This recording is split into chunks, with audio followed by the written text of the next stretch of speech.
ஐயா, உலகத்தை உண்டாக்கின சிருஷ்டிகருக்கு விரோதமாக உலகம் செய்ய பெரும் பாதகம் என்னன்னா கடவுள் ஒருத்தர் கிடையாது.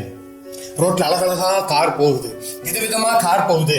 உங்களை கூப்பிட்டு நான் சொல்றேன், இது இரும்பு குப்பையெல்லாம் நல்லா சுத்தி ஒரு நாள் திடீர்னு பூமி காரா மாறிடுச்சுன்னா நம்ப முடியுமா? நீங்க என்னை பார்த்து சொல்லுங்க, முட்டாளா இருக்காதீங்க பிரதர். நீங்க இரும்பு குப்பைகளும் தூள்களும் அப்படியே புஷ்ன்னு சுத்தி ஒரு கார் உண்டாயிருச்சுன்னா உங்களால எப்படி அதிர்ச்சியோட பாப்பீங்களோ, உலகம் குப்பை ஒரு காலத்துல அப்படியே தூள்கள் எல்லாம் சேர்ந்து அப்படியே பூமி ஆயிடுச்சு.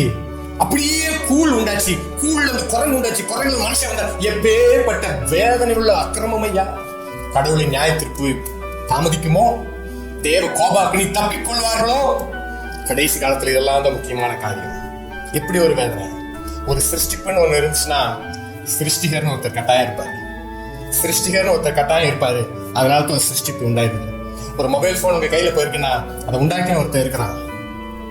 மனுஷனையும் உலகத்தையும் சகலவற்றையும் உண்டாக்கினவர் ஒருவர் இருக்கிறார்.